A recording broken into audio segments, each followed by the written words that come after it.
Non veg खाणाऱ्यांसाठी मी आज एक नवीन recipe घेऊन आली आहे, ती म्हणजे फिश फ्राय मसाला। ही खायला खूपच मस्त लागते आणि हा फिश फ्राय मसाला इतका टेस्टी होतो की एकदा खाल तर बाहेरचा फिश फ्राय नक्की विसराल आणि करायला एकदम सोपी आहे। चला तर मग आपण रेसिपीला सुरुवात करूया। मी इथे अर्धा किलो मरळ फिश घेतलेले आहे, तुम्ही कुठलीही फिश घेऊ शकता। इथे मरळ फिश मी स्वच्छ धुवून त्यातलं पाणी निथरू दिलं। एका बाउलमध्ये फिशेसचे पीस घेतले, त्यामध्ये अर्धा चमच हळद टाकलेली आहे आणि 1 चमच मीठ टाकलेले आहे। हळद आणि मीठ सर्व पीसेसला छान चोळून घ्यायचे आहे।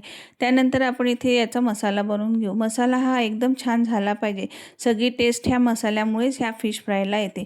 तर बघा इथे 2 मी मध्यम आकाराचे कांदे घेतलेले आहे, 1 टोमॅटो घेतला आहे, 1 बाउल मी खोबरा काप घेतलेले आहे, खोबऱ्याचे काप जरा जास्तच घेतलेले आहे। त्यानंतर 10 ते 15 लसणाच्या कळ्या घेतल्या आहे, 1 आल्याचा तुकडा घेतला आणि 1 चमच मी जिरे घेतले आहे। टोमॅटो आणि कांदा इथे चिरून घेतला आहे। त्यानंतर एका पॅनमध्ये तेल टाकून कांदा छान लालसर होऊ द्यायचा।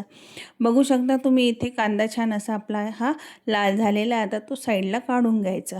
त्यानंतर खोबऱ्याचे काप देखील अशाच प्रकारे आपण तेलात थोडीशी होऊ द्यायचे। खोबऱ्याचे काप करपणार नाही याची तुम्ही इथे काळजी घ्यायची। त्यानंतर टोमॅटो देखील थोडं तेल टाकून हे छान त्यामध्ये होऊ द्यायचे। आता सुरुवातीला मी कांदा आणि टोमॅटोची पेस्ट करणार आहे, त्यानंतर खोबरं, आले लसूण आणि जिरेची पेस्ट करून घेणार आहे।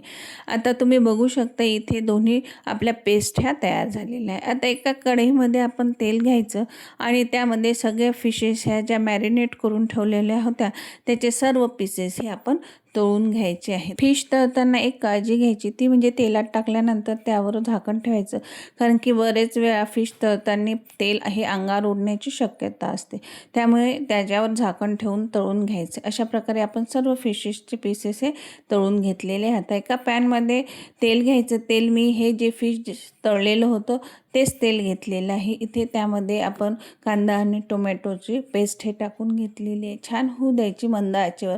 तुम्ही बघू शकता की हळूहळू आता इथे मसाल्याला तेल सुटायला लागलेलं आहे। त्यानंतर आपण खोबरा, जिरं आणि आलं लसूणची पेस्ट ही घालून घेणार आहे। अशा प्रकारे हे देखील अगदी मंद आचेवर होऊ द्यायचं आणि त्याच्यावर झाकण ठेवून द्यायचं। आता तुम्ही बघू शकता की इथे दोन्ही मसाले एकजीव होऊन छान मसाल्याला हे तेल असं सुटलेलं आहे।